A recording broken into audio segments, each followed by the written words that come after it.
अस्सलाम वालेकुम। आज जरा रैम्स की बात करते हैं। रैम्स काफी ज्यादा महंगी हो गई हैं भाई, अब तो सोने पे रेट चला गया रैम्स का। और हमारी पाकिस्तानी अवाम को लगता है कि सारे सेलर चोर हैं, सेलर की मसला है, इन्होंने घर में रैम्स बनाई हैं और बस वो अब घर में रख के बैठ गए, हमें दे नहीं रहे। ऐसा बिल्कुल नहीं है यार।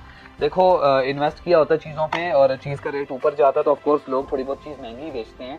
और मैं आपको कुछ चीज़ें बताता हूँ कि एक तो रैम महंगी क्यों हुई। रैम महंगी इसलिए हुई कि एआई के ऑर्डर्स हैं, एआई के डाटा सेंटर्स जो हैं वो ऑर्डर कर रहे हैं बहुत ज्यादा, जैसे कि चैट जीपीटी वगैरह है, तो उनके इतने बड़े ऑर्डर्स हैं कि आम आवाम को रैम नहीं मिलने वाली, जिस वजह से रैम जो है महंगी हो गई है, सिंपल। अब ये ऑर्डर जब तक कंप्लीट नहीं हो जाते रैम महंगी रहेगी। और हमारे अंदाजे के मुताबिक या गूगल भी सर्च करें तो आपको पता लग जाएगा कि 2026 थोड़ा मुश्किल गुजरेगा, स्पेशली मेमोरी में। और सिर्फ रैम नहीं, 2026 के अंदर कार्ड भी कुछ महंगे होंगे और एसएसडी एनवीएमई भी जो है महंगी हो जाएगी। और रैम तो आपको रेट पता ही है, बहुत ज़्यादा ऊपर चला गया है। मैंने रिसेंटली जब शुरू में एक वीडियो डाली थी कि भाई रैम महंगी हो गई है, तो लोग मुझे चोर बोलना शुरू हो गए थे कि आप तो 2 नंबर हो, आप तो भाई अबर प्राइस हो। और लोगों ने चीज़ें नहीं खरीदी और वही बात हुई कि रैम महंगी होगी और उस टाइम खरीद लेते तो आपको सस्ती मिलती। जो 64 GB की रैम हम 65-60 की सेल कर रहे थे वो अब 95,000 की हो गई है। और इसमें भी डिपेंड करता है कि कौन कौन से ब्रांड है, हर ब्रांड का अलग रेट है। लेकिन इस टाइम तो भाई चाइनीज हो, शुंग पोंग चुंग हो, जो भाई ले लो, रैम नहीं मिलेगी आपको। अच्छा, आपको मैं एक दो चीजें समझाता हूँ। लोग कहते हैं जी सस्ती चीजें ली हैं, सस्ती दे दो। भाई क्यों सस्ती दें?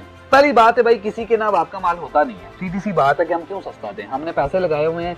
आप बिटकॉइन खरीदते हो सस्ता, 2 साल बाद महंगा हो गया या चलो 2 महीने बाद महंगा हो गया, तो क्या आप सस्ता बेचोगे? नहीं बेचोगे। आप गाड़ी लेते हो, महंगी हो जाती है, सस्ती बेचोगे। आप प्लॉट लेते हो, महंगा हो जाता है, सस्ता बेचोगे। वहां पे तो इंसानियत याद नहीं आती।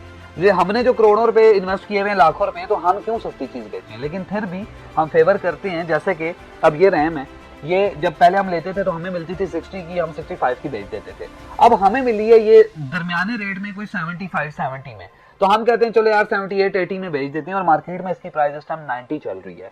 तो ये नहीं कि हम बिल्कुल पीक का रेट देते हैं, हम मिड रेट दे देते हैं कि हमें भी जितनी महंगी मिली होती है तो थोड़ा बहुत प्रॉफिट रख के हम सेल करते हैं। अभी भी वीडियो बनाने का मकसद है कि जिसने अभी भी बिल्ड लेनी है, विद बिल्ड हम अच्छा डिस्काउंट दे सकते हैं रैम्स के ऊपर। फॉर एग्जाम्पल 64 GB की रैम इस टाइम ज्यादा क्वांटिटी में है। अब ये रैम है, ये एक वक्त में 65,000 की थी, अब इसका 95 रेट है। 6,000 मेगाहर्ट्ज 64 GB, बल्कि ये 64 मेगाहर्ट्ज 32 GB रैम है, ठीक है। इसमें 64 पे मिल जाएगी। इसी की बात कर लेते हैं। ये रैम एक वक्त में 32-30 की थी और अब इस रैम की प्राइस है 55,000। लेकिन विद बिल्ड अगर आप हमसे लेंगे ना, ये 6400 मेगाहर्ट्ज वाली है भाई, ये 58 की भी लोग बेच रहे हैं। अगर आप बिल्ड लेते हैं तो आपको ये मैं 48-50 तक दे दूंगा। मतलब ये फेवर हम कर सकते हैं कि कुछ रेट्स हमारे पास भी बैकग्राउंड पे थोड़े बहुत कम हैं, लेकिन ये लिमिटेड स्टॉक है। ये मेरे पास 2 रैम्स पड़ी हुई हैं जस्ट। इसी तरह 64 GB वाली ये 2 पड़ी हुई हैं, कुछ 4 हैं, कुछ 10 हैं, तो लिमिटेड